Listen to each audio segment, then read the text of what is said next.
This is Fred Whipple. In 1950, he proposed the Dirty Snowball hypothesis, a model that would become the undisputed textbook standard for comet science for over half a century. His model relies on sublimation. As a comet nears the sun, solar heat penetrates its icy crust, warming internal gas pockets until they rupture the surface, venting vapor and dust outward to create the signature jets and tail. To test this, NASA launched the Deep Impact mission in 2005.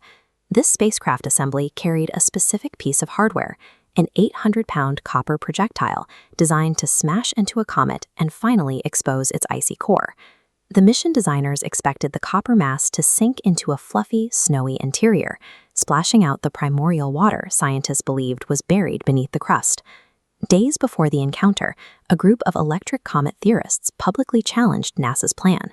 They argued that the comet was not a snowball at all, but a solid electrically charged rock.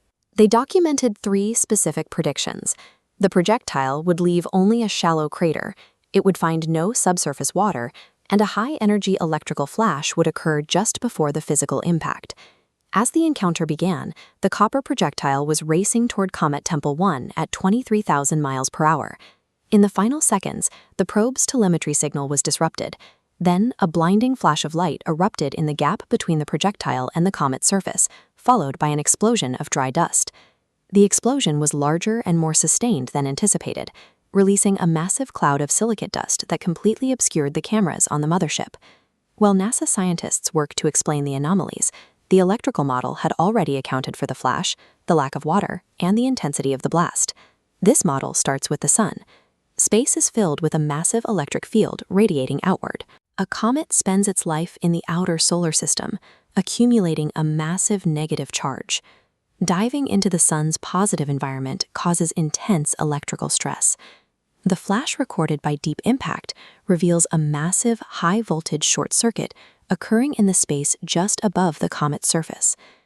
Because the comet was highly charged, the copper projectile acted as a lightning rod, drawing a massive electric arc before the bodies ever physically touched. The encounter was an electrical discharge event, suggesting that the comet's behavior is driven by energy, not just motion. If comets are rocky electrodes, their jets are not plumes of steam. They are intense, rotating electric arcs striking the surface and throwing material into space.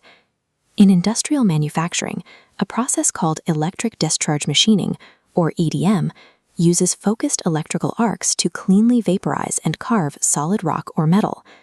Look at these flat-bottomed craters on Tempel 1. These features are difficult to explain via random impacts, but they are a consistent signature of EDM arcs carving into a solid surface.